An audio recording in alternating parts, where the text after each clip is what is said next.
윤희숙 교수, 지금은 뭐 국민의힘의 국회의원입니다. 제가 그분이 저 비례대표라고 소개를 드렸는데 서초구에서 당선이 됐습니다. 서초구 정정을 하겠습니다. 서초구에서 투표를 통해서 당선이 된 분입니다. 그분이 쓴 정책의 배신을 같이 읽고 있습니다. 지금 첫 번째는 이제 최저임금 10,000원으로 하겠다 그러는 그 대통령 공약이죠. 최저임금 10,000원이 결코 무조건만 오른다고, 최저임금 10,000원으로 한다고 해서 좋은 게 결코 아니다. 그러다 보니까 이제 최저임금 시급 10,000원으로 확 6,700원인가에서 지금 8,700원까지 올랐는데 이렇게 2년 동안에 올려놓고 보니까 시급비로 아르바이트를 쓰는 가게 주인도 죽을 노릇이고, 또 그러다 보니까 이제 뭐 물건 예를 들어서 10만원 팔아서 한 2만원 이렇게 남는데 하루에 4, 50만원 팔기가 사실 그게 쉬운 게 아니거든요. 4, 50만원 팔면은 한 돈 10만원 벌면 많이 버는 거죠. 그 중에서 이게 아르바이트생들한테 7, 8시간 이렇게 8,000원씩 5, 6만원 띄워주고 나면 주인이 뭘 가지고 임대료 내고 그러겠어요. 그러니까 이제 주인도 못 살 지경이고, 그걸 아끼려고 아르바이트생들을 덜 쓰다 보니까 이 아르바이트나마 해서 용돈이나 뭐 이렇게 학비에 좀 보태려고 해도 애들도 죽을 지경이고 둘 다 죽을 지경이 된 겁니다. 최저임금 10,000원으로 해놓은 게 좋은 정책이라고 납치고 해놨는데 결국 둘 다 못 살게 만든 거다.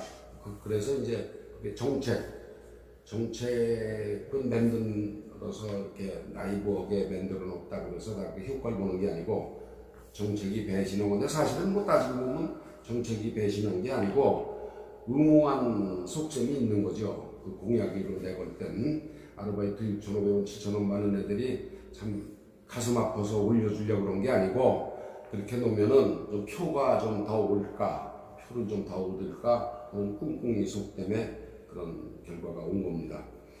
또 두 번째로 이제 52시간제를 했는데, 52시간제도 그냥 이게 여태까지 예를 들어서 70시간씩 해서 우리 경제가 가면은 이걸 강제로 52시간밖에 못하게 하면 18시간은 누군가 채워줘야 되잖아요.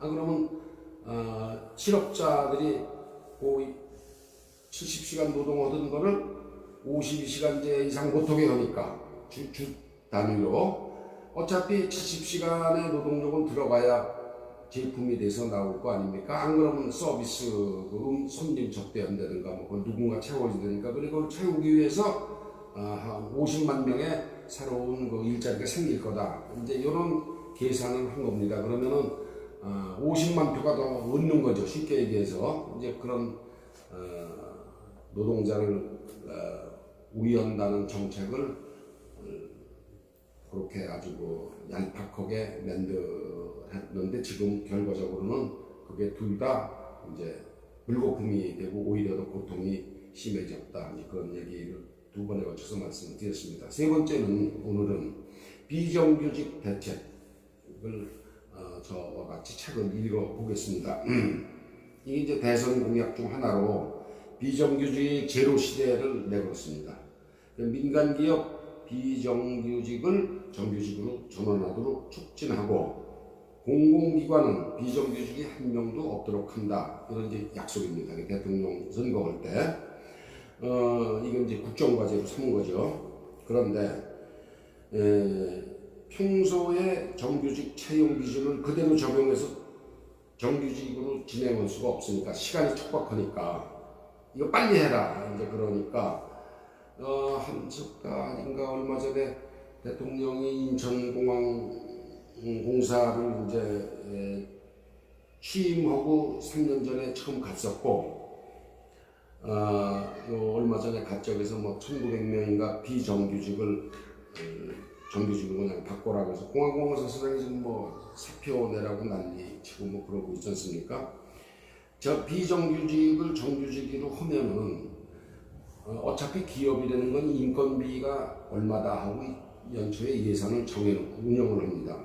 이걸 비정규직을 정규직으로 하니까 인건비 예산이 확 늘어나잖아요. 그러니까 기업도 왜 자기 회사 일을 하는 사람을 많이 주고 싶지 않겠어요. 많이 주고 싶죠. 그렇지만 물건을 팔거나 서비스를 제공해서 수입이 충분히 들어와야 많이 주는 건데 그게 마땅치 않으니까 정규직은 노조를 구성해서 탄탄하게 이 노사 협상에 의해서 오니까 어떻게 손을 댈 수가 없고 일은 해야 되겠고 그건 비정규직 채용도 쉽게 하고 줄이기도 쉽게 할 수 있는 비정규직으로 운영을 하고 있는 거거든요 이게. 그런데 그걸 인천공항공사는 예로 들어서 대통령이 방문해서 여기 몇 명이냐 비정규직이 1900명 오늘부로 전부 정규직으로 해버렸습니다. 해버리니까 어떤 문제가 생기느냐, 대학을 졸업해서 직장을 준비하고 있던 학생들이 졸업을 앞두고 있는 학생들이 자기가 갈 자리가 없어진 거예요. 그러면 사실은 비정규직 근로자로 이렇게 남아있는 그 원인은 정규직 근로자가 되기에는 역량, 실력이 없는 거죠. 실력이 없거나 좀 의욕이 부족한 사람들입니다. 사실 비정규직에 남아있는 분도 다 그런 건 아니지만 정규직으로 근무하는 사람보다는 역량이나 의욕이 조금 부족한 거죠. 그걸 이제 정규직으로 확 바꾸니까 정규직은 더 돈이 없잖아요. 사람이 1000명이 필요해서 그동안에는 정규직을 300명, 비정규직을 700명으로 운영을 했는데 이놈은 700명을 정규직으로 하니까 정규직하고 똑같이 월급을 올려줘야 되잖아요. 그러니까 예산이 없으니까 정규직을 못 뽑는 거예요. 그러니까 지금 대학을 졸업을 앞두고 사회에 발을 디디는 애들이 갈 데가 없는 겁니다. 이렇게. 그런데 그걸 차근차근히 관행을 바꿔서 5년, 7년 걸려서 하는 게 아니라 콩복듯이 내년 선거 있고 9년에 대통령 선거도 있으니까 콩복듯이 하니까 이런 난리가 생긴 겁니다. 지금. 그러니까 정규직이 된 사람은 좋죠. 비정규직으로 있다가 정규직이 월급도 조금 더 오르고 또 말하자면 해고 모가지도 잘 안 잘리고 그러니까 좋지만 그 사람들은 정부를 지지하겠죠. 대통령을. 나 이제 정규직이 됐으니까 지지하지만 나머지 지금 취직하려고 그러는 대학생들은 어떻게 하느냐 이거예요. 이게 이제 지금 학생들이 그래서 난리를 치고 있는 겁니다. 그런데 이제 그 비정규직으로 있다가 정규직이 된 사람들이 전부 다 이제 노조를 결성을 하니까 노조가 이제 2017년에는 그 공항공사인 경우에 2,400명이었다가 불과 1년 후에는 노조가 4,200명으로 늘어났어요. 정규직이 되면서 이제 노조에 가입한 거죠. 이 노조만 좋아진 겁니다. 쉽게 얘기해서 지금 정부는 친노조 정책을 피고 있지 않습니까? 그러니까 자기들 편은 그렇게 힘을 강화시켜 줬는데 대학생들이 노조 만들고 이게 데모하고 그런 것도 요새는 이제 좀 불가능하잖아요. 그러니까 그렇게 저항을 할 수 없는 대학생들만 피를 보고 있는 겁니다.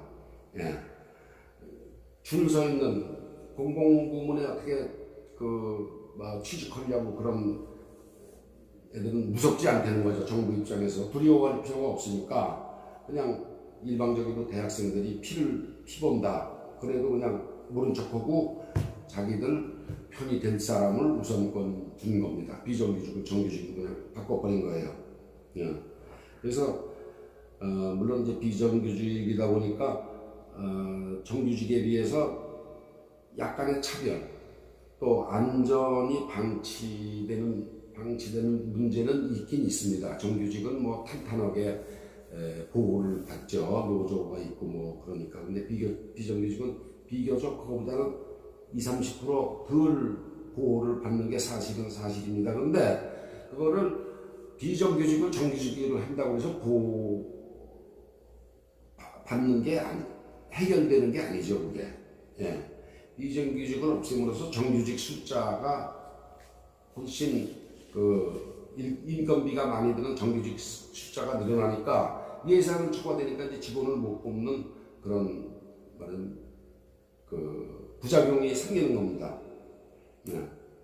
일자리가 이제 창출되지 않는다는 거는 이 머리 나쁜 정부가 생각을 못한 거예요. 예. 어느 기업, 공기업이든 뭐 사기업이든 다 예산이 있습니다. 이 연초에 또는 장기적으로. 근데 이제 그 범위 내에서 나가는 인건비가 비정규직으로 했을 때는 한 70 나가던 게 이게 전부 다 정규직으로 해서 100이 되면 30만큼 예산이 초과되니까 이제 결과적으로 전체 숫자 새로 채용하는 숫자가 이제 줄어드는 그런 부작용을 윤 교수가 이제 지적을 한 겁니다. 비정규직을 정규직으로 해서 노조만 덩치가 커진 거죠. 노조만 파워가 커진 겁니다. 그래서 뭘 아주 냉정하게 여기서 지적을 했습니다. 이게 이제 그분이 여기 한 30, 20여 페이지에 걸쳐서 했는데 이게 투머치 너무 많이 학문적인 거라 빼고 여러분하고 대화 나누는데 필요한 부분만 제가 골라서 했습니다. 사회에는 비정규직이 필요합니다. 왜 필요하냐? 취업 역량이 낮거나 뭐 많이 배우지 못했거나 기술이 없거나 등등 취업 역량이 낮거나 경력이 짧은 젊은이들이 취직을 하려면 비정규직이라도 비집고 들어가야 됩니다. 비정규직이라도. 그런데 덜 배우고 기술도 없는 그런 젊은 애들은 교섭력이 없잖아요. 우리 좀 뽑아달라 하고 데모 피켓팅을 들고 데모할 힘이 없지 않습니까? 그죠? 또 정규직과 비교할 때 비정규직으로 종사하는 분들은 여성이 많습니다. 여성은 아무래도 이제 아직은 사회적 약자죠. 또 주부가 이제 이렇게 짭을 가져오려고 할 때 뭐 경력도 단절되고 하여튼 남성에 비해서는 핸디캡이 많지 않습니까? 저학력, 학력도 좀 떨어지고 또 나이도 많고 그러니까 이 비정규직이라도 들어가야 되는데 이뭐 비정규직을 전부 다 정규직으로 바꿔놓고 취업자 수를 줄여놓으니까 이게 취직이 못 되고 있는 거예요. 예. 정규직 일자리만 존재할 경우에 기업이 훨씬 까다롭게 사람을 뽑습니다. 돈이 많이 들어가니까 뽑아놓으면 뭐 퇴직금도 줘야 되죠. 보너스도 뭐 어느 정도 줘야 되죠. 뭐 등등. 그러니까 기업이 이게 좀 전에는 비정규직이 있어서 조금 여유가 있었는데 이게 전부 다 월급이 왕창 늘어나는 정규직이 될 거니까 덜 뽑으니까 취직하기가 힘든 이제 그런 사태가 생긴 겁니다. 이게. 우리나라처럼 이제 비정규직을 무조건 배워가지고는 정규직으로 전환하는 게 반드시 좋은 건 아니다. 반드시 그게 좋은 게 아니다. 예. 그래서 정책을 하는 사람들이 참 신중하게 시간 걸려서 해야지 정규직 겉에 박수 비정규직 겉에 박수 받으려고 하루아침에 확 바꿔놓으니까 지금 이런 취업 참사가 벌어지고 있는 겁니다. 비정규직은 사실 취업 역량이 떨어지는 근로자들이 일단 노동시장에 일단 좀 정규직에 비해서 적지만 돈을 벌 수 있는 디딤돌입니다. 이게 계단을 10계단을 올라가기 위해서는 1계단, 2계단, 3계단 일단 입구에 가서 계단을 디디기 시작해야 되잖아요. 그런데 비정규직에도 우선 들어가야 거기서 조금 더 나은 일자리로 이동을 할 수가 있어. 배워가지고 자기 취업 역량을 키워서 배워서 비정규직으로 갈 수 있기 때문에 그런 면에서 비정규직이 결코 나쁜 게 아니다. 이제 그 대접받아야 마땅합니다. 일단 그 비정규직 일자리마저 없다면은 지금보다 취업을 못하니까 더 상황이 나빠지게 되는 거죠. 예. 그래서 비정규직은 정규직으로 가기 위한 하나의 디딤돌이지 뭐 말고 닳도록 만년 비정규직으로 있는 게 아니잖아요, 그죠? 그래서 그 디딤돌 역할을 하는데 사다리를 걷어차버린 겁니다. 이게 비정규직을 저는 정규직으로 막 강제로 이렇게 허물어서 근데 이제 고용을 보호해준다. 비정규직이 고용이 불안하죠. 경기가 나쁘면은 우선적으로 잘릴 수가 있으니까 그걸 일자리 잘리지 않도록 이렇게 정규직으로 바꿔준다고 그러는 게 소유권. 뭐 예를 들어서 이 집이 내 거다. 내 재산, 내 일자리도 내 소유권을 보장해 주는 건 아니라는 거예요. 이 정규직이라는 게 직장은 소유권이 아닙니다. 예. 좋은 일자리를 가진 근로자라고 해서 그걸 언제까지 소유한 것처럼 권리를 주장하고 타인의 진입을 막아서는 안 된다는 겁니다. 연봉 1억이다, 뭐 1억 5천이다 받는다고 해서 나는 이거를 62세면 62세 정년 때까지 매달 100만 원씩 몇백만 원씩 올려가면서 이건 내 자리야. 이 자리는 아무도 나를 밀어내고 들어올 수 없어. 이렇게 소유를 한다고 주장을 해서는 안 된다는 겁니다. 어느 시점에 가서 능력이 떨어지거나 사고가 나서 불구가 되거나 쉽게 얘기해서 또 그러면은 자기보다 더 능력이 난 사람한테 밀려나는 거죠. 뭐 정년이 아니더라도 밀려이 나고 자기는 그보다 조금 덜 받고 또 다른 직장으로 옮기고 예를 들어서 이제 그렇습니다. 제가 큰 대기업의 출신입니다만은 과장이 되고 부장까지 이렇게 되는 사람이 많지는 않아요.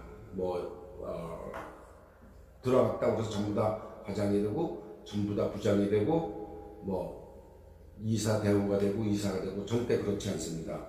30명이 들어가면 대개 과장이 한 반쯤 되죠. 나머지 15명쯤은 안 됩니다. 안 되고 그거보다 조금 작은 기업의 과장으로 옮겨요.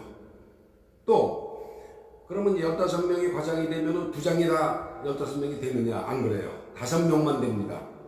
그러면 동기들이 과장에서 15명이 5명만 부장이 되면 나머지 10명은 그때 그 단계에서 또 조금 급여도 약하고 규모도 작은 회사의 부장으로 옮기죠. 예를 들어서 군대에서 동기들이 다 장군 되는 거 아니지 않습니까? 예. 전부 다 검사 같다고 해서 다 검사장 되고 부장검사 되고 검사장 되는 게 아니잖아요. 검찰청장이 예를 들어서 20기가 검찰청장이 되면은 같은 20기에 있는 검사들이 다 사표 내죠.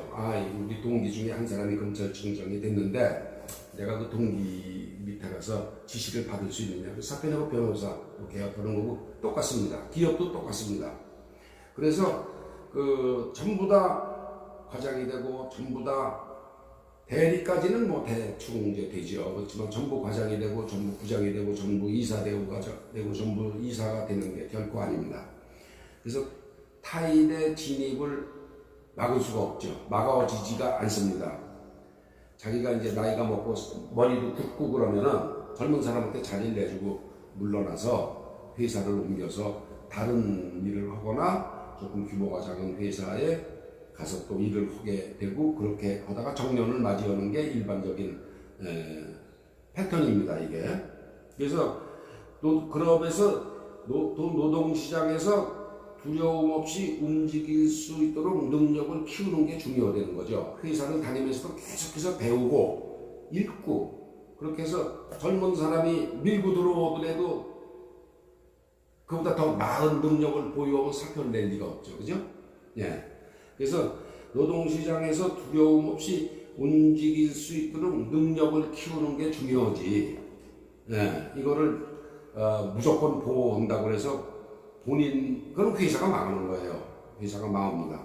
능력 없는 사람을 계속 월급을 올려가면서 상위직으로 헌수면 회사가 망하는 거죠. 그래서 비정규직이 이제 그런 정규직으로 되기 위한 하나의 계단인데, 이 비정규직은 다 없애고 우리 회사는 모두 정규직이다 100%. 그렇게 되면 회사가 감당을 할 수가 없습니다. 비용을 감당을 할 수가 없어요. 노동 비용을 감당을 할 수가 없으면은 회사가 망하면 뭐 정규직이고 뭐고 회사가 망했는데 거기 뭐 정규직 비정규직이 어디 있어요, 그죠? 그래서 그 회사가 우선 존속할 수 있는 그런 기반을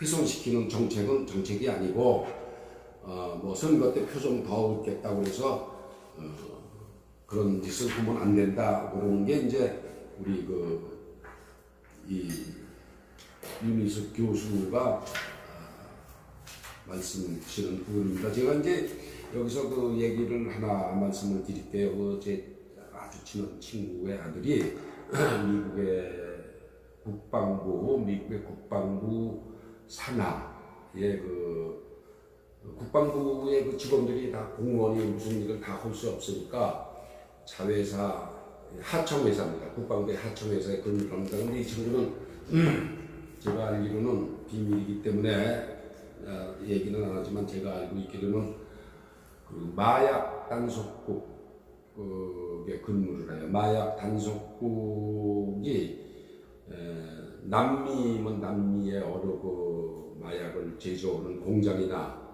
농장이 있습니다. 거기 이제 습격을 해서 그 나라 정부 협조를 해가지고 습격을 해서 이제 그 일망타진을 하는데, 그 작전을 미리 하기 위해서 이제 그 위성 정찰을 하지 않습니까? 그러면은 그 위성 정찰하는 업무를 이 친구가 사무실에서 하고 있어요. 그래서 직장에서 20분 내에 직장에 와서 책상에 앉을 수 있는 자리에 집을 얻어서 살고 있습니다. 그래서 언제든지 지금 예를 들어서 과테말라의 어느 마약 공장 배모를 쓴 군인들 20명이 습격을 해서 그 공장을 그 마약을 뺏으려고 그러는데 정찰기 띄우고 다 도망가니까 이제 먼 위성으로 그걸 추적을 합니다. 그럼 이 친구는 그걸 해서 뭐 북쪽으로 뭐 몇십 명이 있고 뭐 남쪽에 경비원이 있고 그러니까 정보를 위성으로 알려주는 거예요. 그럼 마약 단속반원들이 중무장을 하고 위성하고 통화를 계속 하면서 그 공장을 가서 이제 그 공장을 말하자면 이제 몇천 톤 마약을 이제 몰수하는 거죠. 그런데 직장을 가지고 있는 친구인데 아주 굉장히 전문적입니다. 위성하고 이제 해가지고 위성이 찍은 현장의 사진을 지가 받아서 현장에 투입된 그 정보 작전 요원들한테 알려주니까 굉장히 중요한 적이죠. 근데 제가 이제 물어봤어요. 그 이유들은 그러면은 모가지가 잘리느냐? 잘립니다. 어떻게 잘리냐? 2달 전쯤 여유를 두고 통보를 한대요. 우리가 직원이 지금 300명인데 50명을 자르겠다. 2달 후에. 그 언제 잘리느냐? 제일 두려운 게 금요일 오후랍니다. 금요일 오후에 들어오면은 그 잘릴 직원이 이제 책상에 딱 앉자마자 그 경비원 둘이 와서 2시간 내에 전부 다 물건을 챙겨라. 그래서 2시간 동안 이렇게 딱 써있대. 그럼 2시간 동안 자기가 쓰던 머그잔도 챙기고 서류는 못 가져 나가니까 개인 상을 이렇게 챙겨서 그러면 내가 우리 친구들한테 빠이빠이 하겠다 그러면 안 돼. 시간이 됐으니까 나가. 그래서 정문을 통과하는데 이미 자기 카드는 이게 이제 말을 안 듣는 거예요. 정지시켜놨으니까. 그래서 순식간에 잘립니다. 잘리기 때문에 언제 잘리느냐? 대개 이제 매주 금요일 오후라. 금요일 오후만 되면 이제 소화가 안 된대요. 그러면 이제 그냥 실업자가 되는 겁니다. 그 순간. 직원들한테 빠이빠이도 못하고 실업자가 되는데, 그래서 항상 직장을 갖자마자 개인 자산을 관리해주는 사람이 2달 내지 몇 달분의 집값, 방값은 항상 저금을 해둬라. 실업자가 되면은 집마저 쫓겨나면 안 되니까. 그래서 이제 봉급을 타면 항상 몇 달 정도 방값을 저금을 항상 먼저 최우선적으로 한답니다. 하면은 못 가져갔더라도 아파트에서 쫓겨나면 이제 금방 저 길거리에서 그 홈레스 거렁뱅이가 되는 거죠. 그러면 이제 뭐 냄새나고 취직이 안 되는 거예요. 그러니까 미국은 그렇게 미국 직장이라는 게 잔인합니다. 근데 그거는 기업이 그렇게 해야 기업이 살아납니까? 그 기업이 그렇게 해서 살아남으니까 해고와 채용과 해고를 기업이 아주 자유롭게 할 수가 있는 거죠. 그 기업은 살아남는 거죠. 잘린 사람은 불행하지만 또 자기가 석 달, 몇 달 사이에 열심히 해서 또 다른 직장에 또 찾고 이제 그럽니다. 그렇게 해고와 그거를 자유롭게 할 수 있는데 한국은 요즘 다 정규직으로 바꿔놓으면은 그걸 못 하는 거예요. 그러니까 결국 기업이 죽는 겁니다. 기업이 죽으면은 뭐 해고국, 정규직이고 비정규직이고 뭐 구분할 게 없죠. 그래서 그 정규직이라고 해서 비정규직이라고 해서 정규직 간의 그 격차가 크다고 해서 이건 그냥 정규직으로 올려줘. 그럼 격차는 없어지는 거 아니야? 그럼 정규직, 비정규직 얘기해서 정규직 된 사람들은 그 가족 포함해서 요번에 뭐 5,000명을 이렇게 바꿔놨으니까 가족까지 해서 한 10,000표, 20,000표가 우리 표가 되겠구나. 이런 계산을 정부가 하면 안 된다는 겁니다. 윤희숙 교수는 절대로 그러면은 안 된다는 거죠. 직접적으로 그 취직하려고 그러는 젊은이들도 손해를 보고 기업이 망합니다. 문제는 기업이 망하는 거예요. 예, 그러니까 이런 그